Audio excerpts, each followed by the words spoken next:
بسم الله الرحمن الرحيم. لا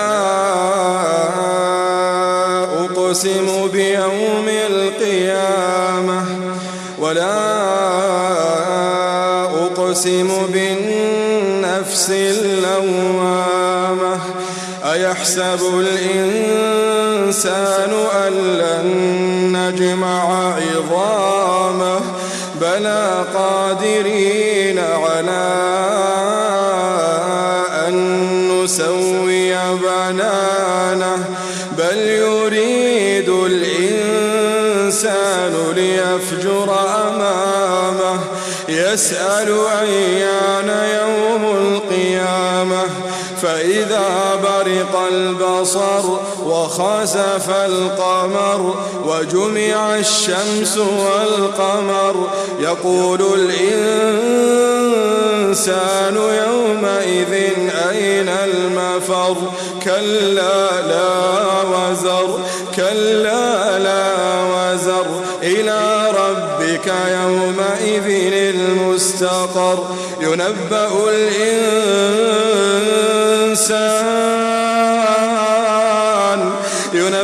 الإنسان يومئذ بما قدم.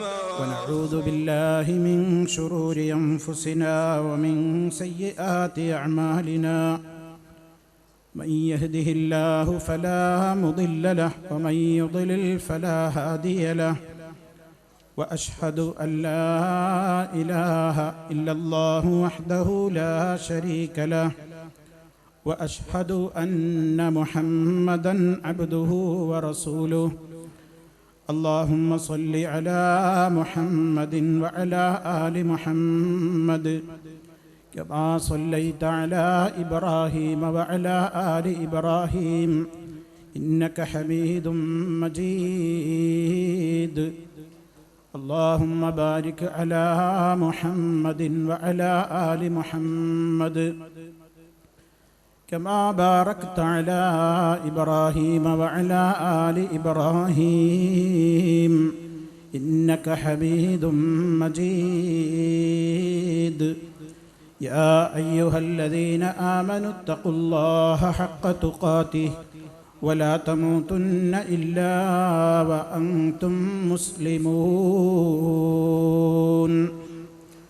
أما بعد فإن خير الكلام كلام الله وخير الهدي هدي محمد صلى الله عليه وسلم وشر الأمور محدثاتها وكل محدثة بدعة وكل بدعة ضلالة.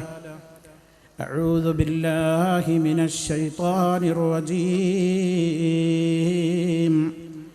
يا أيها الذين آمنوا أطيعوا الله ورسوله وأنتم تسمعون.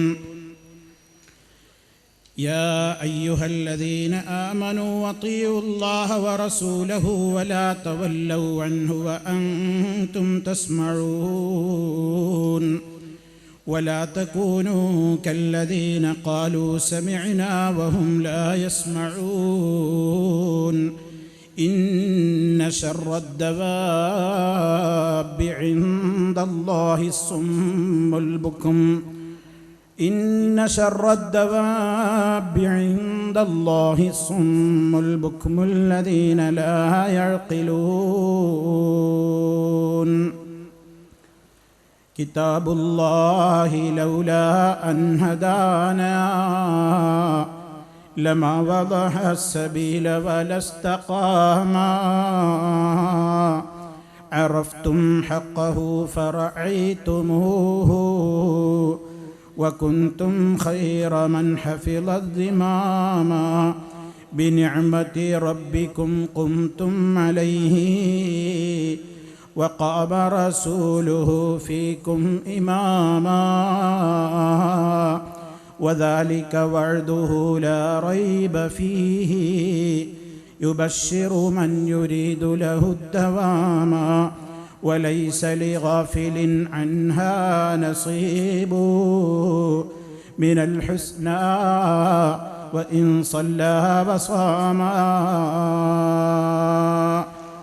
അള്ളാഹുവിൻ്റെ മഹത്തായ തൗഫീഖ് കൊണ്ട് കോഴിക്കോട് കപ്പക്കൽ ബീച്ചിൽ സംഘടിപ്പിക്കപ്പെട്ടിട്ടുള്ള ഈ മഹത്തായ വിജ്ഞാനവേദിയിൽ വന്നു ചേർന്നിട്ടുള്ള എൻ്റെ പ്രിയപ്പെട്ട സഹപ്രവർത്തകന്മാരെ, നേതാക്കളെ, പണ്ഡിതന്മാരെ, ആദരണീയരായ എൻ്റെ ശ്രോതാക്കളെ, സഹോദരി സഹോദരന്മാരെ, സുഹൃത്തുക്കളെ, അല്ലാഹു സുബ്ഹാനഹു വ തആല നാം എല്ലാം ചെലവഴിച്ചു കൊണ്ടിരിക്കുന്ന നമ്മുടെ അമൂല്യമായ ഈ സമയം മരണാനന്തരം നമുക്ക് സന്തോഷിക്കുവാൻ നിമിത്തമായി മാറുന്ന ഒരു സാലിഹായ അമലായി ഖബൂൽ ചെയ്ത് നമ്മെ ഓരോരുത്തരെയും അവൻ ഇഷ്ടപ്പെടുന്ന മഹാന്മാരുടെ മഹദികളുടെ കൂട്ടത്തിൽ ഉൾപ്പെടുത്തി അനുഗ്രഹിക്കുമാറാകട്ടെ. സഹോദരങ്ങളെ, അള്ളാഹുവിൻ്റെ അനവധി അനുഗ്രഹങ്ങൾ എല്ലാ സമയങ്ങളിലും അനുഭവിച്ചും ആസ്വദിച്ചും കൊണ്ട് നാം എല്ലാം ഈ ഭൂമിയിൽ ജീവിച്ചു കൊണ്ടിരിക്കുകയാണ്. എണ്ണമറ്റ അനുഗ്രഹങ്ങളാണ് ഓരോ ദിവസവും ഞാനും നിങ്ങളും അനുഭവിച്ചു കൊണ്ടിരിക്കുന്നത്. അള്ളാഹു നൽകുന്ന ശുദ്ധമായ വായു, അവൻ നൽകി അനുഗ്രഹിച്ചു കൊണ്ടിരിക്കുന്ന ശുദ്ധജലം, അവൻ നൽകി അനുഗ്രഹിച്ചു കൊണ്ടിരിക്കുന്ന ഭക്ഷണം, ഇവയെല്ലാം ആസ്വദിച്ചുകൊണ്ട് നമ്മൾ, അനുഭവിച്ചുകൊണ്ട് നമ്മൾ ഇവിടെ ജീവിച്ച് തീർത്തുകൊണ്ടിരിക്കുകയാണ്. അള്ളാഹു ഇതെല്ലാം നൽകുന്നത് അവന് ഇഷ്ടപ്പെട്ടവരെ മാത്രം നോക്കിയിട്ടല്ല.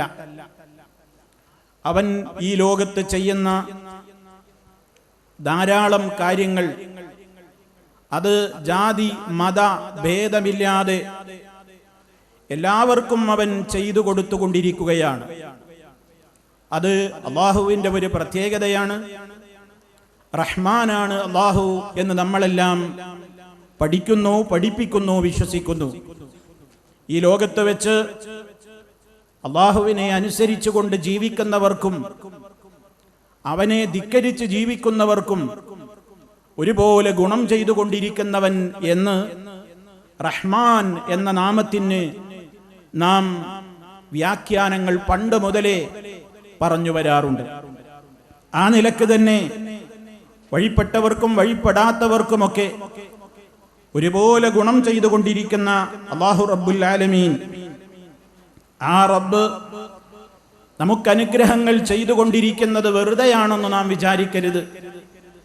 നാം അതിന് ശുക്ർ കാണിക്കണം, അല്ലാഹുവിനോട് നന്ദിയുള്ളവരാകണം. ഈ ജീവിതം ഇവിടെ ഇങ്ങനെ ശാശ്വതമായി നമുക്ക് കഴിച്ചു കൂട്ടുവാനുള്ള ഒരു ലോകമല്ല. നമുക്കെല്ലാവർക്കും സഹോദരങ്ങളെ ഒരു വ്യക്തമായ സത്യത്തിന്റെ മുമ്പിൽ കിടന്നു കൊടുക്കേണ്ട ഒരു ദിനം വരാനുണ്ട്. മരണം. അതെപ്പോൾ സംഭവിക്കും? എവിടെ വെച്ച് സംഭവിക്കും? എങ്ങനെ സംഭവിക്കും? ഒരു ഗ്യാരണ്ടിയും അറിയിപ്പും ലഭിച്ചിട്ടില്ലാത്ത സാധുക്കളാണ് മനുഷ്യരായ നമ്മളെല്ലാവരും. എവിടെ വെച്ച് മരിക്കുന്നു എന്നത് അല്ലാഹുവിനല്ലാതെ അറിഞ്ഞുകൂടാ. എപ്പോൾ മരിക്കുന്നു എന്നത് അവനല്ലാതെ അറിഞ്ഞുകൂടാ. എങ്ങനെ മരിക്കുന്നു എന്നതും അല്ലാഹുവിനല്ലാതെ അറിഞ്ഞുകൂടാ. വമാ തദ്രി നഫ്സുൻ ബിഅയ്യി അർളിൻ തമൂത്. അല്ലാഹു തആല അറിയിച്ചത് ഒരാൾക്കും അറിഞ്ഞുകൂടെ എവിടെ വെച്ചാണ് മരിക്കുന്നതെന്ന്. അതേ, എങ്ങനെ മരിക്കുന്നു, എവിടെ വെച്ച് മരിക്കുന്നു, എപ്പോൾ മരിക്കുന്നു, അതൊരാൾക്കും അറിയില്ല. എവിടെ വെച്ച് മരിക്കുന്നു, എപ്പോൾ മരിക്കുന്നു എന്നതൊന്നുമല്ല ഏറ്റവും വലിയ വിഷയം. ഏറ്റവും വലിയ വിഷയം എങ്ങനെ മരണപ്പെടുന്നു എന്നതാണ്. അതെങ്ങനെ മരിക്കണം എന്ന് റബ്ബ് നിർദ്ദേശിച്ചിട്ടുണ്ട്. വലാ തമൂതുന്ന ഇല്ലാ വ അൻതും മുസ്ലിമൂൻ. വിശ്വാസികളെ വിളിച്ചുകൊണ്ട് അല്ലാഹു പറയുന്നുണ്ട്, അല്ലാഹുവിനെ സൂക്ഷിച്ച് ജീവിക്കേണ്ട മുറപ്രകാരം നിങ്ങൾ സൂക്ഷിച്ച് ജീവിക്കണേ. വലാ തമൂതുന്ന, നിങ്ങൾ മരിച്ചു പോകരുത്. ഇല്ലാ വ അൻതും മുസ്ലിമൂൻ, നിങ്ങൾ മുസ്ലിമീങ്ങളായ നിലയിലല്ലാതെ. അപ്പം മുസ്ലിമീങ്ങളായി മരിക്കാൻ സാധിക്കണം. ഏത് ദിവസം മരിക്കട്ടെ, എവിടെ വെച്ച് മരിക്കട്ടെ, എങ്ങനെ മരിക്കുന്നു എന്നത് പ്രധാനമാണ്. കാഫിറായി മരിച്ചു പോകാൻ ഇടവന്നുകൂടാ, മുനാഫിഖായി മരിച്ചു പോകാൻ ഇടവന്നുകൂടാ, തെമ്മാടിയായി ജീവിച്ചുകൊണ്ട് അങ്ങനെ മരിക്കാൻ ഇടവന്നുകൂടാ. പടച്ച റബ്ബ് തൃപ്തിപ്പെടുന്ന നിലക്ക് ഈ ലോകത്ത് നിന്ന് നമ്മുടെ റൂഹങ്ങ് പോകണം. ആ നിലക്ക് അതിനു വേണ്ട രൂപത്തിലുള്ള പ്രത്യേകമായ ഒരു പ്രാർത്ഥനയും അതോടൊരു ബന്ധമായി കൊണ്ട് ജീവിതത്തെ ക്രമീകരിക്കേണ്ട നിലക്ക് ക്രമീകരിക്കുകയും ചെയ്തവർക്കല്ലാതെ ആ യഥാർത്ഥത്തിലുള്ള മരണം വരിക്കാൻ സാധ്യമല്ല. ഈ സത്യം ഓരോ ദിവസവും നമ്മൾ മനസ്സിലാക്കുന്നു. അതേ, വിവിധങ്ങളായ ആഗ്രഹങ്ങളുമായി വീടുകളിൽ നിന്ന് നമ്മൾ പുറത്തിറങ്ങുന്നു. പക്ഷേ തിരിച്ചെത്തുന്നത് പലപ്പോഴും വീടുകളിലേക്ക് മയ്യത്തുകളല്ലേ. ഈ അടുത്ത ദിവസങ്ങളായി നമ്മുടെ എല്ലാം മനസ്സുകളെ ഞെട്ടിച്ച ഒട്ടേറെ മരണവാർത്തകൾക്ക് നമ്മൾ കാതുകൊടുത്തവരാണ്, കണ്ണുകൊടുത്തവരാണ്. അതേ, പത്രങ്ങളിലൂടെ നമ്മൾ വായിച്ചു, പെരിന്തൽമണ്ണക്കടുത്ത തേലക്കാടെന്ന് പറയുന്ന പ്രദേശത്തതാ ഒരു ബസ് മറിഞ്ഞ് അതിൽ നിന്ന് എത്രയോ ജീവനുകൾ മരത്തിനും ബസ്സിനുമിടയിൽ കുടുങ്ങിയിട്ട് രക്ഷാപ്രവർത്തനം നടത്തുന്ന ആളുകൾക്ക് പുറത്തേക്ക് രക്ഷയ്ക്ക് വേണ്ടി നീട്ടുന്ന കൈ പിടിച്ചു വലിച്ചാൽ ആ കൈ ബോഡിയിൽ നിന്ന് വേർപെട്ടേക്കുമോ എന്ന് ഭയപ്പെടുന്ന ഒരവസ്ഥയോളം കുടുങ്ങിക്കിടക്കുന്ന ഒരുപാട് ശരീരങ്ങൾ, അതിൽ തന്നെ ജീവൻ നഷ്ടപ്പെട്ടു പോയിട്ടുള്ള എത്രയോ സഹോദരീ സഹോദരന്മാർ. അല്ലാഹു റബ്ബുൽ ആലമീൻ മഗ്ഫിറത്തിന് അർഹരായ മുഴുവൻ ആളുകൾക്കും അല്ലാഹു പുറത്തു കൊടുക്കുമാറാകട്ടെ. അവരുടെയൊക്കെ ഖബർ അല്ലാഹു സന്തോഷത്തിലാക്കി കൊടുക്കുമാറാകട്ടെ. അതേ സഹോദരങ്ങളെ, അപകട മരണങ്ങളെമ്പാടും നടന്നുകൊണ്ടിരിക്കുകയാണ്. അതേ, ഈ പ്രദേശത്ത് തന്നെയും ഞാനിവിടെ വന്നപ്പോൾ ഇവിടെയുള്ള പ്രവർത്തകന്മാർ എന്നോട് പറഞ്ഞു, ഇവിടെയുണ്ടായിരുന്ന ഒരു സഹോദരൻ സലീം എന്ന് പറയുന്ന ഒരു സുഹൃത്ത്, അദ്ദേഹം ഓട്ടോറിക്ഷ ഓടിച്ചു കൊണ്ടിരിക്കുന്ന ഒരു സഹോദരനാണ്. ആ സഹോദരൻ ഈ അടുത്ത ദിവസം അതേ മരണപ്പെട്ടു പോയി, അപകടത്തിൽ പെട്ടുപോയി. മറ്റൊരു വണ്ടിയിൽ യാത്ര ചെയ്യുന്നയാളുടെ ജീവൻ രക്ഷപ്പെടുത്താൻ അദ്ദേഹം ശ്രമിച്ചതിനിടയിലാണ് തൻ്റെ വണ്ടി അപകടത്തിൽപ്പെട്ടതെന്നുകൂടിയാണ് കേൾക്കാൻ സാധിച്ചത്. എന്തോ ആകട്ടെ സഹോദരന്മാരെ, അല്ലാഹു റബ്ബുൽ ആലമീൻ എവിടെ വെച്ചാണ് നമ്മൾ മരിക്കുന്നതെന്ന് നമുക്കാർക്കും അറിയില്ലല്ലോ. ആ കുടുംബത്തിന്റെ മനസ്സിന് അല്ലാഹു ഏറ്റവും വലിയ ക്ഷമ നൽകുമാറാകട്ടെ. ആ സഹോദരന് അല്ലാഹു പുറത്തു കൊടുക്കുമാറാകട്ടെ. അദ്ദേഹത്തിന്റെ ഖബർ അല്ലാഹു സന്തോഷത്തിലാക്കി കൊടുക്കുമാറാകട്ടെ. നമ്മയും അല്ലാഹു അവന്റെ സ്വർഗ്ഗലോകത്ത് ഒരുമിച്ച് കൂട്ടുമാറാകട്ടെ എന്ന് ആമുഖമായി അവസരത്തിൽ ഞാൻ ദുആ ചെയ്യുന്നു. ഓ സഹോദരന്മാരെ, ഒരുപാട് സ്ഥലങ്ങളിൽ ഇതുപോലെയുള്ള മരണങ്ങൾ റിപ്പോർട്ട് ചെയ്യപ്പെടുകയാണ്. അതേ, ഒരുപാട് കുഞ്ഞുങ്ങൾ അനാഥരാവുകയാണ്, സ്ത്രീകൾ വിധവകളാവുകയാണ്. എൻ്റെ ശബ്ദം ശ്രവിക്കുന്നുണ്ടാകും ഒരുപക്ഷെ ആ കുടുംബത്തിലെ ആളുകൾ. നിങ്ങൾ സഹിക്കൂ സഹോദരി, സഹിക്കൂ കുഞ്ഞുമക്കളെ, പരലോകത്ത് ഏറ്റവും വലിയ പ്രതിഫലം കിട്ടാനുണ്ട്. നഷ്ടപ്പെട്ടു പോയ ഉപ്പാക്ക് വേണ്ടി പ്രാർത്ഥിക്കുന്ന മക്കൾ, എൻ്റെ ഉപ്പാക്ക് പുറത്തു കൊടുക്കണേ എന്ന് പ്രാർത്ഥിക്കുന്ന മക്കൾ, ഭർത്താവിന് വേണ്ടി പ്രാർത്ഥിക്കുന്ന ഭാര്യമാർ, ഭാര്യയ്ക്ക് വേണ്ടി പ്രാർത്ഥിക്കുന്ന ഭർത്താക്കന്മാർ, അങ്ങനെ നിരവധി അനവധി മരണങ്ങളതാ ദിനേന സംഭവിച്ചു കൊണ്ടിരിക്കുന്നു. അതേ, ഇന്നലെ ഇപ്പോൾ ഞാൻ ഷാർജയിൽ നിന്ന് ഇവിടെ എത്തുമ്പോൾ അവിടെയുള്ള എൻ്റെ ഒരു സുഹൃത്ത്, അതേ അദ്ദേഹത്തിൻ്റെ താമസ സ്ഥലത്ത് വെച്ച് അതേ ഏതോ അക്രമികൾ വന്നുകൊണ്ട് അദ്ദേഹത്തെ കുത്തിക്കൊലപ്പെടുത്തി പോയി. പണം കവരാൻ വേണ്ടി കുത്തിക്കൊലപ്പെടുത്തിയിരിക്കുകയാണ്. അല്ലാഹു അദ്ദേഹത്തിൻ്റെ കുടുംബത്തിനും സംഭവിച്ചിട്ടുള്ള പ്രയാസങ്ങളിൽ അവർക്ക് ക്ഷമ നൽകുമാറാകട്ടെ. അദ്ദേഹത്തിൻ്റെയും ഖബറിടം അല്ലാഹു സന്തോഷത്തിലാക്കി കൊടുക്കുമാറാകട്ടെ. ഇങ്ങനെ സഹോദരന്മാരെ, ഇന്ന് നമ്മൾ ഒരുപാട് മരണവാർത്തകൾ കേൾക്കുന്നു. നാളെ നമ്മുടെ മരണവാർത്തകളും മറ്റുള്ളവർ കേൾക്കാനിരിക്കുന്നു. അതുകൊണ്ട് തന്നെ എവിടെ വെച്ച് എങ്ങനെ മരിക്കുന്നു അത് വളരെ പ്രധാനമാണ്. എങ്ങനെ മരിക്കുന്നു എന്നത് വളരെ പ്രധാനമാണ്. അതുകൊണ്ടല്ലേ ആ കാര്യത്തിൽ മഹാന്മാരായ പ്രവാചകന്മാര് വരെ ഭയത്തോടെയല്ലേ ആ വിഷയത്തിൽ പ്രാർത്ഥിച്ചത്. മഹാനായ യൂസുഫ് നബി അലൈഹി സ്വലാത്തു വസ്സലാമിന്റെ പ്രാർത്ഥന സൂറത്ത് യൂസുഫിന്റെ അവസാന ഭാഗത്ത് അല്ലാഹു പറഞ്ഞില്ലേ, തവഫനി മുസ്ലിമാ വ അൽഹിഖ്നി ബിസ്സാലിഹീൻ. അല്ലാഹുവിലേക്ക് അടുപ്പം കിട്ടിയിട്ടുള്ള മഹാനായ യൂസുഫ് അലൈഹിസ്സലാം, സമാധാനമില്ല മനസ്സിൽ, ഞാനൊരു പ്രവാചകനല്ലേ, ഒന്നും സംഭവിക്കില്ല, എനിക്കൊന്നും ഈമാൻ നഷ്ടപ്പെടില്ല എന്ന ആ അതിരുവിട്ട ആത്മവിശ്വാസമൊന്നും മഹാന്മാരെ പിടികൂടിയിട്ടില്ല. യൂസുഫ് നബി അലൈഹിസ്സലാത്തു വസ്സലാമിന് ധാരാളക്കണക്കിന് അനുഗ്രഹങ്ങൾ അല്ലാഹു റബ്ബുൽ ആലമീൻ വാരിക്കോരി കൊടുത്തിട്ടും മഹാനവറുകളുടെ പ്രാർത്ഥനയുടെ പ്രധാനപ്പെട്ട ഭാഗം എന്താണ്? തവഫനി മുസ്ലിമാ, നീ എന്നെ മുസ്ലിമായി മരിപ്പിക്കണേ അല്ലാഹ്, വ അൽഹിഖ്നി ബിസ്സാലിഹീൻ, നല്ലവരായ ആളുകളുടെ കൂട്ടത്തിൽ നീ എന്നെ ചേർക്കണേ. പരലോകത്ത് നല്ലവരുടെ കൂടെ കഴിയാൻ ശുഹദാഇന്റെ കൂടെ നമുക്ക് കഴിയണം, സിദ്ദീഖീങ്ങളുടെ കൂടെ നമുക്ക് കഴിയണം, അമ്പിയാക്കളുടെ കൂടെ നമുക്ക് കഴിയണം, ഔലിയാക്കളുടെ കൂടെ നമുക്ക് സ്വർഗം പങ്കിടാൻ സാധിക്കണം. അതിന് അല്ലാഹു തആല പറഞ്ഞ ഒരു മാർഗമുണ്ട്. വമൻ യുതിഇല്ലാഹ വറസൂല ഫഉലൈക മഅല്ലദീന അൻഅമല്ലാഹു അലൈഹിം മിനൻ നബിയ്യീന വസ്സിദ്ദീഖീന വശുഹദാഇ വസ്സാലിഹീൻ വഹസുന ഉലൈക റഫീഖാ. ആര് അല്ലാഹുവിനെയും റസൂലിനെയും അനുസരിച്ചു കൊണ്ട് ജീവിച്ചുവോ, അതാണ് അടിവരയിട്ട് മനസ്സിലാക്കേണ്ടത്. ആര് അല്ലാഹുവിൻ്റെയും അവൻ്റെ റസൂലിൻ്റെയും കൽപ്പനകളെ അനുസരിച്ചുകൊണ്ട് ജീവിച്ചുവോ, അങ്ങനെയുള്ള ആളുകൾ അവർ നാളെ പരലോകത്ത് സ്വർഗത്തിൽ അമ്പിയാക്കളുടെ കൂടെയാണ്, സിദ്ദീഖീങ്ങളുടെ കൂടെയാണ്, ശുഹദാഇന്റെ കൂടെയാണ്, സാലിഹീങ്ങളുടെ കൂടെയാണ്. വഹസുന ഉലൈക റഫീഖാ,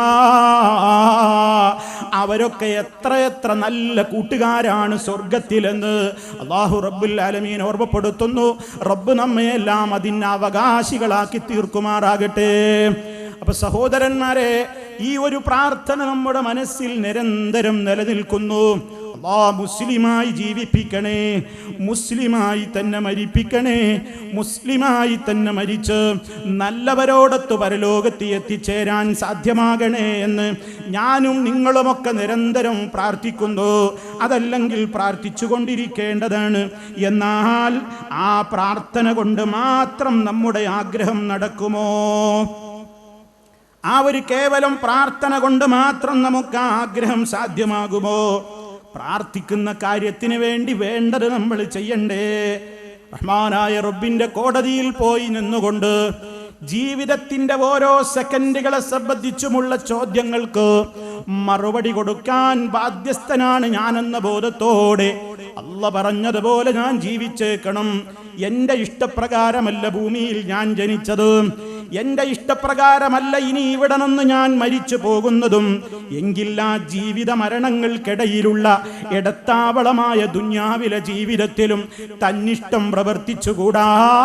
ആരാണോ എൻ്റെ ജന്മം തീരുമാനിച്ചത്, ആരാണോ എൻ്റെ മരണം തീരുമാനിച്ചത്, അവൻ്റെ തീരുമാനത്തെ വഴിപ്പെട്ടുകൊണ്ട് തന്നെയായിരിക്കണം ജനന മരണങ്ങൾക്കിടയിൽ ജീവിച്ചു തീർക്കേണ്ടുന്ന, ദുനിയാവിലും നാം ജീവിച്ചു തീർക്കേണ്ടതെന്ന ഉത്തരവാദിത്ത ബോധത്തോടുകൂടി മുന്നോട്ട് പോയാലല്ലാതെ നമുക്ക് രക്ഷയില്ല.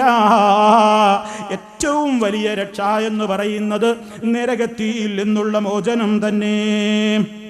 അല്ലാഹ് അതല്ലേ പറഞ്ഞത്, കുല്ലു നഫ്സിൻ ദായിഖത്തുൽ മൗത്ത് وإنما توفون أجوركم يوم القيامة فمن زحزح عن النار وأدخل الجنة فقد فاز وما الحياة الدنيا إلا متاع الغرور. എല്ലാ ആത്മാവും മരണത്തെ രുചി നോക്കുക തന്നെ ചെയ്യും. നിങ്ങളുടെ പ്രതിഫലങ്ങൾ നിങ്ങൾക്ക് പൂർണ്ണമായി നൽകപ്പെടുന്നത് മരണാനന്തരം ഖിയാമത്ത് നാളിൽ വെച്ച് മാത്രമാണ്. ആര് നരകാഗ്നിയെ തൊട്ട് അകറ്റപ്പെടുകയും സ്വർഗത്തിൽ പ്രവേശിപ്പിക്കപ്പെടുകയും ചെയ്തുവോ ഫഖദ് ഫാസ്, തീർച്ചയായും അവനാണ് വിജയിച്ചിരിക്കുന്നതെന്ന് അല്ലാഹു തആല ഓർമ്മപ്പെടുത്തുന്നു. എങ്കിൽ അതിനുള്ള മാർഗം എന്താ? ആ നരകത്തിയിൽ നിന്ന് രക്ഷപ്പെടാൻ, സ്വർഗത്തിലെത്തിച്ചേരാനുള്ള മാർഗം എന്താണ്? അല്ലാഹ് നമുക്കറിയിച്ചു തന്നിട്ടുണ്ട്. നിങ്ങൾക്കതാ ഉത്ബോധകന്മാര് വരും, പ്രവാചകന്മാര് വരും. ആ പ്രവാചകന്മാരിലൂടെ എൻ്റെ ഹുദ നിങ്ങൾക്ക് കിട്ടും.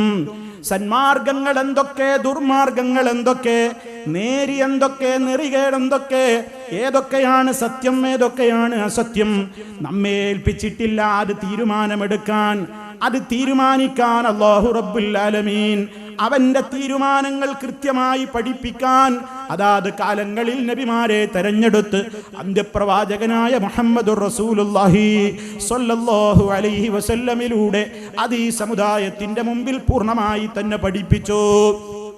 ആ പഠിപ്പിച്ച സന്മാർഗം, ആ ഹുദ അനുസരിച്ചുകൊണ്ട് ആര് ജീവിക്കുന്നുവോ, ആര് അതിനെ പിൻപറ്റിക്കൊണ്ട് ജീവിക്കുന്നുവോ, ഫലാ ഖൗഫുൻ അലൈഹിം വലാ ഹും യഹ്സനൂൻ, അവർ ഭയപ്പെടേണ്ടതില്ല, അവർ ദുഃഖിക്കുന്നവരുമല്ല.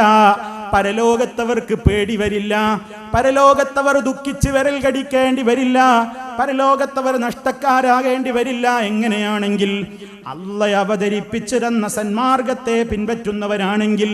ഇനി അതിന്റെ മറുവശം കൂടി അല്ലാഹ് പറയുന്നു, വല്ലദീന കഫറു വകദ്ദബൂ ബിആയാതിനാ, നമ്മുടെ ആയത്തുകളെ, നമ്മുടെ ദൃഷ്ടാന്തങ്ങളെ നിഷേധിക്കുകയും അതിനെ കളവാക്കി തള്ളിക്കളയുകയും ചെയ്തവരാരോ, ഉലൈക അസ്ഹാബുന്നാർ, അവർ നരകത്തിന്റെ ആളുകളാണ്. വഹും ഫീഹാ ഖാലിദൂൻ, അവരതിൽ ശാശ്വതവാസികളാണ്. അല്ലാഹു നമ്മെ കാത്തുരക്ഷിക്കുമാറാകട്ടെ. അപ്പൊ സഹോദരന്മാരെ, ആ അല്ലാഹ് വിശേഷിപ്പിച്ചിട്ടുള്ള വിജയത്തിന്റെ നിദാനമായ ഹുദ, ആ ഹുദായുടെ സന്ദേശങ്ങൾ അത് നമുക്ക് എവിടെ നിന്നാണ് കിട്ടിയത്? അത് അല്ലാഹ് അവന്റെ പ്രവാചകനിലൂടെ നമുക്ക് പഠിപ്പിച്ചു തന്നു. അതിനാണല്ലോ നമ്മൾ മൊത്തത്തിൽ ഖുർആനും ഹദീസും എന്ന് പറയുന്നത്. പരിശുദ്ധമായ ഖുർആൻ, ആ ഖുർആനിനെ മനസ്സിലാക്കി തരാൻ വേണ്ടിയാണ് നബി സല്ലല്ലാഹു അലൈഹി വസല്ലമിനെ അല്ലാഹ് നിയോഗിച്ചത്. അവിടുന്ന് നമുക്ക് ആയത്തുകൾ ഓതി അത് വിശദീകരിച്ചു തന്നു. അത് ഏറ്റവും ഉത്തമരായ ആളുകൾ സ്വഹാബ കിറാം കേട്ടു. അവരത് അടുത്ത തലമുറക്ക്, താബിഈങ്ങൾക്ക് കൈമാറി. അവരോടടുത്ത തലമുറക്ക് അവരും കൈമാറി. അങ്ങനെ സമൂഹത്തിൽ കലർപ്പില്ലാത്ത നിലക്ക്, കൃത്യമായ നിലക്ക് ഈ സന്ദേശം ലോകത്ത് റബ്ബുൽ ആലമീൻ ബാക്കിയാക്കിയിരിക്കുകയാണ്. അത് കൃത്യമായി സമൂഹത്തിന്റെ മുമ്പിലേക്ക് പകർന്നു കൊടുക്കാൻ ഉത്തരവാദപ്പെട്ടവരാണ് സമുദായത്തിലെ പണ്ഡിതന്മാർ. സമുദായത്തിലെ പണ്ഡിതന്മാരുടെ ഉത്തരവാദിത്തം എന്താണ്? അല്ലാഹ് അവന്റെ ദീനായി കൊണ്ട് ഈ ലോകത്ത് അവതരിപ്പിച്ചിട്ടുള്ള സന്മാർഗത്തിന്റെ സന്ദേശങ്ങൾ, അതിൽ എങ്ങനെ വിശ്വസിക്കേണ്ടവ കാര്യങ്ങൾ എങ്ങനെയുണ്ട് എന്ന്, വിശ്വാസ കാര്യങ്ങളുണ്ട്, കർമ്മകാര്യങ്ങളുണ്ട്, സ്വഭാവരംഗത്തുള്ള നിയമങ്ങളുണ്ട്, ഇടപാട് രംഗത്തുള്ള നിയമങ്ങളുണ്ട്, ഒരു 100 കൂട്ടം കാര്യങ്ങളുണ്ട്. അത് ഈ സമുദായത്തിന് എത്തിച്ചു കൊടുക്കേണ്ട ബാധ്യത അമ്പിയാക്കളുടെ ശേഷം, പ്രവാചകന്മാരുടെ ശേഷം ഇവിടെയുള്ള പ്രബോധകന്മാർക്കാണ്, പണ്ഡിതന്മാർക്കാണ്. കാരണം ഇനി ഒരു നബി ഒരു വഹയും കൊണ്ട് വരാനില്ല. ദീന് പൂർണ്ണമാക്കപ്പെട്ടുകൊണ്ടാണ് അഷ്റഫുൽ വറാ മുഹമ്മദുർ റസൂലുള്ളാഹി സ്വല്ലല്ലാഹു അലൈഹി വസല്ലം വഫാത്തായി പോയിട്ടുള്ളത്. അവിടുന്ന് ഇവിടെ പകർന്നു തന്നിട്ടുള്ള ആശയത്തെ ഈ സമുദായത്തിന്റെ മുമ്പിലേക്ക് കലർപ്പില്ലാതെ, ഒന്നും മറച്ചു വെക്കാതെ, അതിലേക്ക് ഒന്നും തന്നെ കൂട്ടിച്ചേർക്കാതെ, ഒരു കൃത്രിമങ്ങളും വരുത്താതെ, പ്രവാചകന്മാരിൽ നിന്ന് പകർന്നു കിട്ടിയിട്ടുള്ള മുൻ തലമുറകളിൽ നിന്ന് നമുക്ക് അതിന്റെ ശരിയായ രൂപത്തിൽ പകർന്നു കിട്ടിയിട്ടുള്ള ആ സത്യത്തിന്റെ സന്ദേശമുണ്ടല്ലോ, അത് ഈ തലമുറക്ക് കൈമാറി കൊടുക്കാൻ ബാധ്യസ്ഥരായ പണ്ഡിതന്മാർ. പക്ഷേ പലരും ഉത്തരവാദിത്വം നിർവഹിച്ചില്ലെന്ന് മാത്രമല്ല, അവർ ഈ ദീനിനെ വികലമാക്കുകയാണ് ചെയ്തത്. അവരിൽ പലരും ഈ ലോകത്ത് പറയേണ്ടത് പറയാതെ മൂടിവെച്ചവരാണ്. അവര് സമുദായത്തെ ചൂഷണം ചെയ്തവരാണ്. അവരുടെ താല്പര്യങ്ങൾക്കൊപ്പിച്ചുകൊണ്ട് വേദഗ്രന്ഥങ്ങൾക്ക് വ്യാഖ്യാനം കൊടുത്തവരാണ്. അങ്ങനെ അല്ലാഹുവിന്റെ ശരിയായ ഹുദ, ആ സന്മാർഗം, ആ ശരിയായ ദിശയിൽ നിന്ന് ആളുകളെ പലതും പറഞ്ഞുകൊണ്ട് അവരെ തടഞ്ഞു വെച്ചു. അല്ലാഹു തആല ആ കാര്യം മുൻ സമുദായങ്ങളിലെ ആളുകൾക്ക് സംഭവിച്ചത് എടുത്തു പറഞ്ഞിട്ടുമുണ്ട്. പരിശുദ്ധ ഖുർആനിൽ നമുക്ക് കാണാം, അല്ലാഹു തആല പറയുന്നുണ്ട്, യാ അയ്യുഹല്ലദീന ആമനൂ ഇന്ന കസീറൻ മിനൽ അഹ്ബാരി വർ-റുഹ്ബാനി ലയഅകുലൂന അംവാലൻ നാസി ബിൽ ബാത്തിലി വയസുദ്ദൂന അൻ സബീലില്ലാഹ് ഓ വിശ്വാസികളെ, നിശ്ചയമായും പുരോഹിതന്മാരിൽ നിന്നും പാതിരികളിൽ നിന്നുമൊക്കെയുള്ള ധാരാളക്കണക്കിന് ആളുകൾ ലയഅ്കുലൂന അംവാലന്നാസ്, അവര് ജനങ്ങളുടെ മുതലുകൾ തിന്നുന്നവരെ തന്നെയാണ്. ബിൽ ബാത്തിലി, ന്യായമായിട്ടല്ല, അന്യായമായി ജനങ്ങളുടെ മുതൽ അവർ തിന്നുന്നു. വയസുദ്ദൂന അൻ സബീലില്ലാഹ്,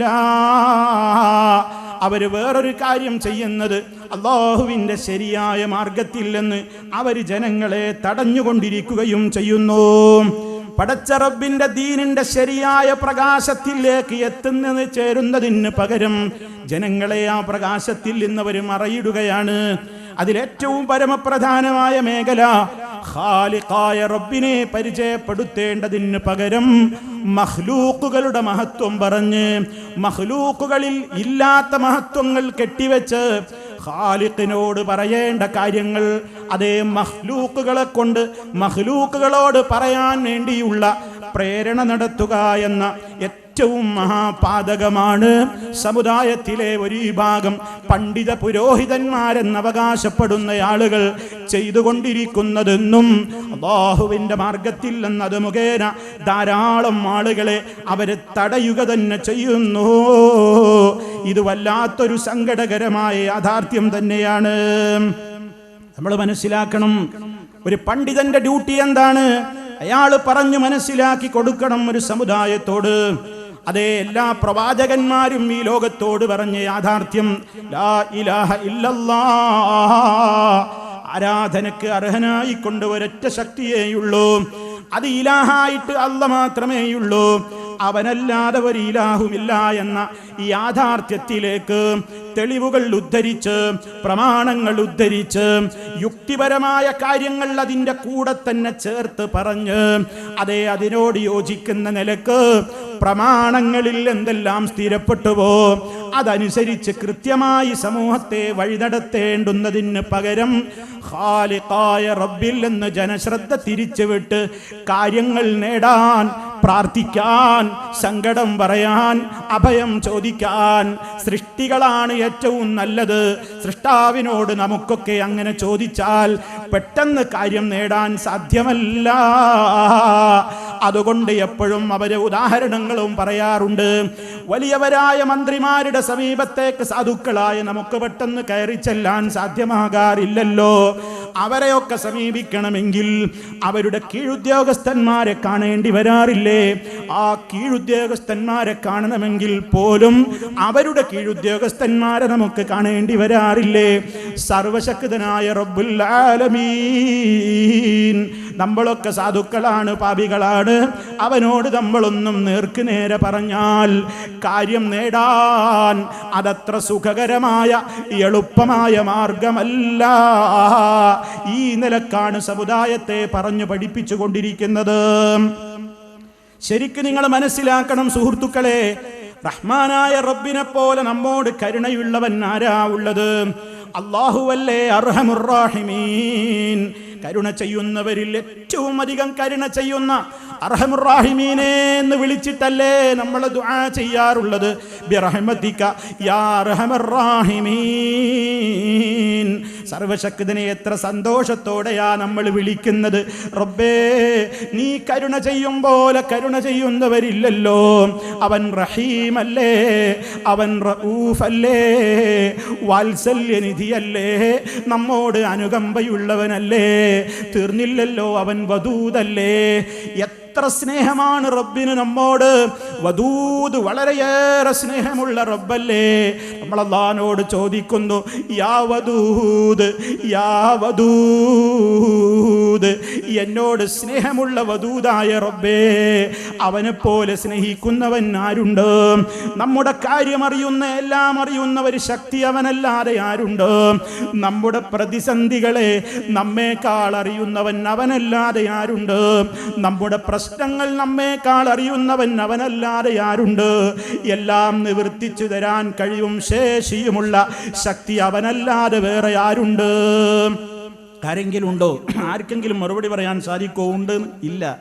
അത്രക്കും നമ്മോട് വാത്സല്യനിധിയായ റഹ്മാനായ റഹീമായ വദൂദായ നമ്മോട് ഏറ്റവും അടുപ്പമുള്ള കരീബായ നമ്മുടെ ചോദ്യങ്ങൾക്ക് ഉത്തരം തരുന്ന മുജീബായ നമ്മോട് ഏറ്റവും കൂടുതൽ സ്നേഹമുള്ള വദൂദായ ഒരു കുഞ്ഞിനോട് അതിൻ്റെ ഉമ്മയ്ക്കുള്ളതിനേക്കാൾ സ്നേഹം കാണിക്കുന്ന റബ്ബ്, ആ റബ്ബദാ ആ റബ്ബിനോട് ചോദിച്ചാൽ കിട്ടില്ലെന്നും അവനോട് ചോദിച്ചാൽ കിട്ടാൻ കുറച്ചു പ്രയാസമാണെന്നും അതുകൊണ്ട് തന്നെ മഹാത്മാക്കളോട് ചോദിക്കലാണ് കാര്യം നേടാൻ ഏറ്റവും നല്ലതെന്ന് പലരും അതാ പച്ച മലയാളത്തിൽ എഴുതിവിട്ടുന്നു.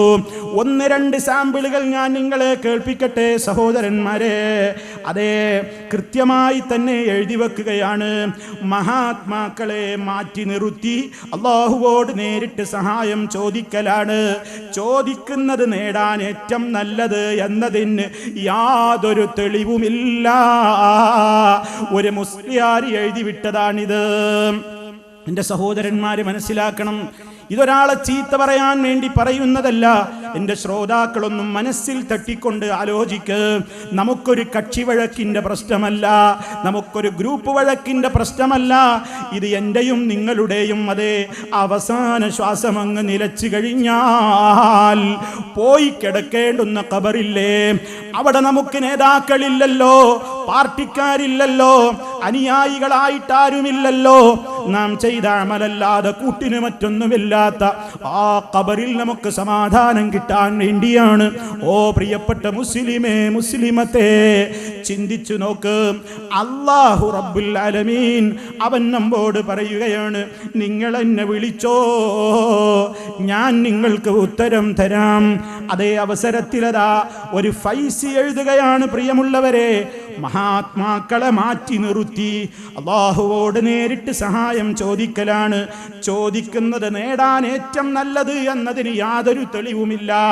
മറിച്ച് ചോദിക്കുന്നത് നേടാൻ എനി ശ്രദ്ധിക്കണം വരി, മറിച്ച് ചോദിക്കുന്നത് നേടാൻ ഏറ്റവും നല്ലത് മഹാത്മാക്കളോട് ചോദിക്കലാണ്. അപ്പൊ കാര്യം നേടാൻ നല്ലതെന്താണ്? മഹാത്മാക്കളോട് ചോദിക്കലാണെന്നാ പറയുന്നത്. ലോകം കണ്ട മഹാത്മാക്കൾ ഒട്ടേറെ കഴിഞ്ഞുപോയി. അതേ പരിശുദ്ധ ഖുർആൻ നോക്കൂ ഉമ്മമാരെ, അതിൻ്റെ പരിഭാഷകൾ നോക്കൂ ഉമ്മമാരെ. ഓ പ്രിയ സഹോദരി സഹോദരന്മാരെ, പരിശുദ്ധ ഖുർആനിലതാ നമ്മുടെ മഹാന്മാരായ അമ്പിയാക്കളുടെ ഔലിയാക്കളുടെ ഒട്ടേറെ ദുആകൾ നമുക്ക് കാണാൻ സാധിക്കും. കാര്യസാധ്യത്തിന് വേണ്ടി അവർ ദുആ ചെയ്തത് ഹദീസുകളിൽ നമുക്ക് കാണാൻ സാധിക്കും. നിത്യജീവിതത്തിൽ ഞാനും നിങ്ങളും ഉണർന്നെഴുന്നേറ്റത് മുതൽ രാത്രി ഉറങ്ങും വരെ ചൊല്ലേണ്ട ദിക്റുകളും ദുആകളും നമുക്കറിയില്ലേ? നിസ്കാരത്തിന്റെ അകത്തുള്ള പ്രാർത്ഥനകൾ അറിയില്ലേ? നിസ്കാരത്തിന്റെ പുറത്തുള്ള പ്രാർത്ഥനകൾ അറിയില്ലേ? ഉളുവെടുത്ത് കഴിഞ്ഞാലുള്ള പ്രാർത്ഥനയില്ലേ? ബാങ്ക് വിളി കേട്ട് കഴിഞ്ഞാലുള്ള ദുആയില്ലേ? പള്ളിയിൽ കയറുമ്പോഴും ഇറങ്ങുമ്പോഴുമുള്ള പ്രാർത്ഥനയില്ലേ? യാത്രക്കാരന്റെ പ്രാർത്ഥനയില്ലേ? ഏത് ഘട്ടത്തിലാ ദുആയും ദിക്റും ഇല്ലാത്തത്? അവിടെയെല്ലാം റബ്ബനാ, അതല്ലെങ്കിൽ റബ്ബി, അതല്ലെങ്കിൽ അല്ലാഹുമ്മ എന്നതല്ലാതെ, അല്ലാഹുവിനോട് നേരിട്ട് ചോദിക്കലല്ലാതെ മഹാത്മാക്കളോട് ചോദിക്കാൻ വേണ്ടിയുള്ള ഒരു നിർദ്ദേശവും പ്രമാണങ്ങളിൽ ഇല്ലേ? ഇല്ല. അപ്പൊ കാര്യം നേടാൻ അല്ലാഹു പഠിപ്പിച്ച മാർഗം അവനോട് മാത്രം പ്രാർത്ഥിക്കലാകുന്നു. മാത്രമല്ല തുടർന്നുകൊണ്ട് ഇദ്ദേഹം പറയുന്നു, ചോദിക്കുന്നവന് കാര്യം നേടാൻ ഏറ്റവും നല്ലത് മഹാത്മാക്കൾ മുഖേനയാണെന്ന് വരുന്നു. കാരണം അതിലെ കാര്യം നേടുമെന്ന ഉറപ്പുള്ളൂ. മഹാത്മാക്കളോട് ചോദിച്ചാലേ കാര്യം നേടുമെന്ന് ഉറപ്പുള്ളൂ. അല്ലാഹുവോട് ചോദിച്ചാൽ കിട്ടാം, കിട്ടാതിരിക്കാം. അതിന് ചില ഉദാഹരണങ്ങൾ വരെ നമ്മുടെ നാട്ടിൽ പലരും പറയാൻ തുടങ്ങി. നമുക്കൊരു ദൂരസ്ഥലത്തേക്ക് യാത്ര ചെയ്യണമെങ്കിൽ അതിന് 2 മാർഗങ്ങളുണ്ട്. ഒന്നുകിൽ സർക്കാരിൻ്റെ KSRTC ബസ്സിൽ പോകാം, അപ്പോഴും ആ സ്ഥലത്തെത്തിയേക്കും. അതല്ലെങ്കിൽ കുറച്ചു നല്ല സ്പീഡുള്ള മുന്തിയ വാഹനമായ ഒരു ബെൻസ് കാറിലും യാത്ര ചെയ്യാം. രണ്ടും അനുവദനീയമാണ്. പക്ഷേ ഒന്ന് വളരെ പ്രയാസം സഹിച്ച് ബുദ്ധിമുട്ട് ബുദ്ധിമുട്ടി എത്തിയാൽ എത്തി, കട്ടപ്പുറത്തു നിന്നൊക്കെ രക്ഷപ്പെട്ട് നമ്മുടെ സർക്കാരിൻ്റെ വണ്ടി ഇങ്ങനെ എഴഞ്ഞു നീങ്ങി അതെത്തിയാൽ കാണാമെന്നതല്ലാതെ ബെൻസാണെങ്കിൽ അതെത്തും എന്നതിൽ അതേത്ര സ്പീഡിൽ കാര്യം നേടാൻ പറ്റും. ഇതുപോലെ അല്ലാഹുവിനോട് മാത്രം നേരിട്ട് ചോദിക്കുന്നത് ഒരു KSRTC യാത്ര ചെയ്യും പോലെ മഹാത്മാക്കളോട് ചോദിക്കുന്നതോ അത് അതിശീഘ്രം കുതിച്ചു പായുന്ന ബെൻസ് കാറിൽ യാത്ര ചെയ്താൽ ലക്ഷ്യസ്ഥാനത്തെത്തും പോലെ എന്നൊക്കെയുള്ള ഉദാഹരണങ്ങൾ പോലും പറഞ്ഞുകൊണ്ട് ഇസ്തിഗാസയുടെ ശർഈയായ ഹുക്മ് എന്താണ്? ഇതിന് അല്ലാഹു സുബ്ഹാനഹു വ തആലയുടെ അടുക്കൽ വല്ല പ്രതിഫലവും ഉണ്ടോ എന്നാണ്. ഇസ്തിഗാസയെക്കുറിച്ച് ലോക മുസ്ലിം ജനസമൂഹം ഇത്രയും കാലം അംഗീകരിച്ചു വരുന്ന നിലപാടും സമസ്ത കേരള ജമിയത്തുൽ വിശദീകരണവും ഇസ്തിഗാസ ശറയിൽ അനുവദിക്കപ്പെട്ട കാര്യമാണ്. തവസ്സുൽ സുന്നത്താക്കപ്പെട്ട കാര്യമാണ്. തബറുക്ക് സുന്നത്താക്കപ്പെട്ട കാര്യമാണ്. അപ്പോൾ ഇസ്തിഗാസ ഇസ്ലാമിൽ സുസമ്മതമായി സ്ഥിരീകരിക്കപ്പെട്ട കാര്യമാണ്. ശറിയ ഹുക്കുമാണ്, അനുവദിക്കപ്പെട്ടതാണെന്ന് പറഞ്ഞത്. അപ്പോൾ തഹീറിനെ തേടിയാൽ, ഖിതാബ് തഹീറിനെ തേടിക്കഴിഞ്ഞാലാണ് ഇബാഹത്ത് വരുന്നത്. അപ്പോൾ തഹീറിനെ തേടുമ്പോൾ തഹീർ എന്ന് പറഞ്ഞാൽ ഇഷ്ടം പ്രവർത്തിക്കല്ല. ഇത് ചെയ്താലും കുഴപ്പമില്ല, ചെയ്തില്ലേലും കുഴപ്പമില്ല. അപ്പോൾ ചെയ്താലും കുഴപ്പമില്ല, ചെയ്തില്ലേലും കുഴപ്പമില്ല എന്ന് പറയുന്നപ്പോൾ പിന്നെ എന്താണ് അപ്പോൾ വരുന്ന ഉസ്താദിൻ്റെ അഭിപ്രായം എന്താണ്? അപ്പോൾ പ്രതിഫലം ഉണ്ടോ? അപ്പോൾ അദ്ദേഹം പറയുന്നത് അനുവദനീയം എന്ന് പറഞ്ഞാൽ അല്ലെങ്കിൽ ഹലാലായ ഒരു കാര്യമെന്ന് പറഞ്ഞാൽ തഹീറാണ്. ചെയ്യണമെങ്കിൽ ചെയ്യാം, ചെയ്യണ്ടെങ്കിൽ ചെയ്യാം. അങ്ങനെ തന്നെയാണ് അതിൻ്റെ വിധി, ഒരു സംശയവുമല്ല. പിന്നെ ചോദിക്കാവുന്ന അടുത്ത ചോദ്യം വല്ലതും ഉണ്ടെങ്കിൽ ചോദിക്കണം. പ്രതിഫലം ഒരു കാര്യം ഹലാലായ കാര്യത്തിന് സതുദ്ദേശപരമായി ചെയ്യുകയാണെങ്കിൽ പുണ്യം കിട്ടുമെന്നല്ലാതെ ഹലാൽ എന്ന നിലയിൽ അനുവദിക്കപ്പെട്ടത് എന്ന നിലയിൽ പുണ്യം കിട്ടൂല. പുണ്യം കിട്ടൂല എന്നാണ് പറഞ്ഞത്. അതെ, അവിടെയാണ് സംശയം, അവിടേക്ക് വരണം. അപ്പോൾ ഈ ഇസ്തിഗാസ എന്ന് പറഞ്ഞ കാര്യം ശറയിൽ അനുവദിക്കപ്പെട്ട കാര്യമാണ്. ചെയ്താൽ പ്രത്യേകിച്ച് പുണ്യമില്ല, ചെയ്തില്ലെങ്കിൽ പ്രത്യേക ദോഷമില്ല. അപ്പോൾ ഒരു വെറും പ്രവർത്തനമല്ലേ എന്നാണ് അദ്ദേഹത്തിൻ്റെ ചോദ്യം. വെറും പ്രവർത്തനമല്ല എന്നുള്ളതാണ്. അതുകൊണ്ടാണ് നാം വിഷയാവതരണത്തിൽ പ്രത്യേകം പറഞ്ഞത് ഇസ്തിഗാസ ശറയിൽ അനുവദിക്കപ്പെട്ടതും വളരെ ഫലപ്രദവുമായ ഒരു കാര്യമാണ്. ശറയിൽ അനുവദിക്കപ്പെട്ട കുറേ കാര്യങ്ങൾ ചെയ്താൽ ദോഷമല്ല ഗുണമല്ല എന്ന് വരില്ല. അനുവദിക്കപ്പെട്ട ഒരുപാട് കാര്യങ്ങൾ ചെയ്താൽ വളരെയേറെ നമ്മുടെ ജീവിതത്തിൽ ഫലപ്രദമായിരിക്കും. ഉദാഹരണം, ഏറ്റവും നല്ല ഒരു ബെൻസ് കാറിൽ നമുക്ക് യാത്ര ചെയ്യൽ ഇസ്ലാമിൻ്റെ വിധി എന്താണ്? അനുവദനീയമാണ്. ആ സമയം ലോക്കൽ KSRTC ബസ്സിൽ യാത്ര ചെയ്യലോ അതും അനുവദനീയമാണ്. എന്നാൽ ഒന്ന് വളരെയേറെ ഫലപ്രദമാണ്, ഒന്ന് ആപേക്ഷികമായി വളരെ ഫലം കുറഞ്ഞതാണ്.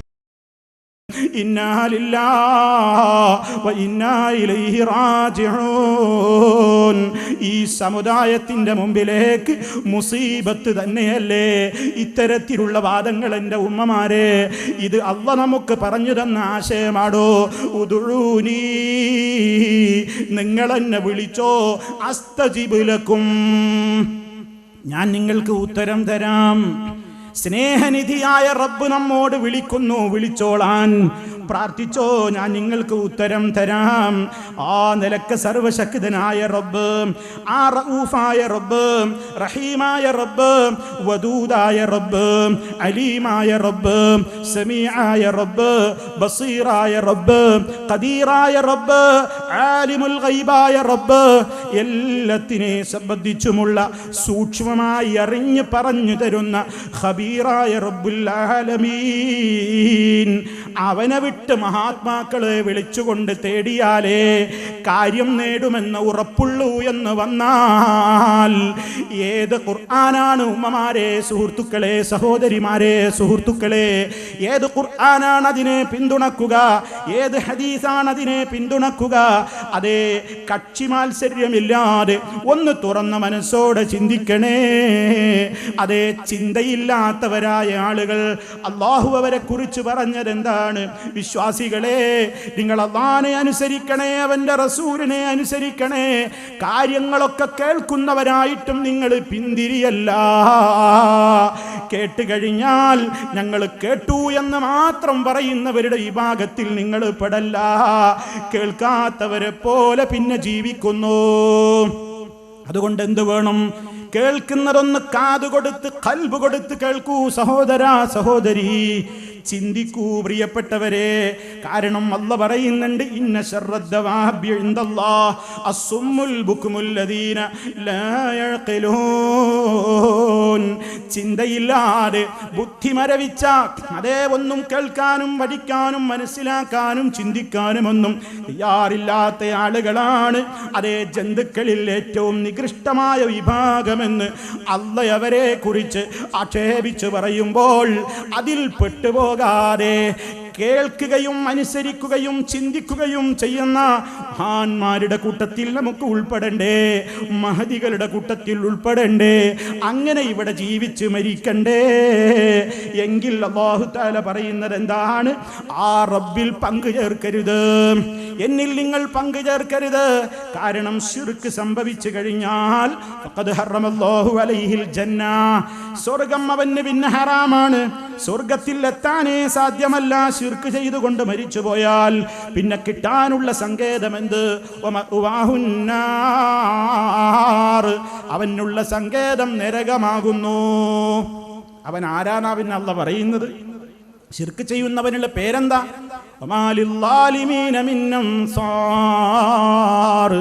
അക്രമികളാണവര്, അക്രമികളാണ്. ലാലിമകൾക്ക് ഒരു സഹായികളെയും കിട്ടൂല. അതുകൊണ്ട് ഏറ്റവും വലിയ ദുൽമ ശിർക്കാണ്. ആക്രമം ചെയ്തവനാണ് കടുത്ത അക്രമി. കടുത്ത അക്രമി അല്ലാഹുവിന്റെ പേരിൽ കള്ളം പറയുന്നവരാണ്, റസൂലുള്ളാഹിന്റെ പേരിൽ കള്ളം പറയുന്നവരാണ്. അതുകൊണ്ട് അതിൽ പെടാതെ റബ്ബ് പറയുന്നത്, എത്ര വലിയവരോടും പറയുന്നത്, ശിർക്ക് വന്നു പോയാൽ നിന്റെ നിസ്കാരത്തിന് വിലയില്ല, നോമ്പിന് വിലയില്ല, സക്കാത്ത് കൊണ്ട് കാര്യമില്ല.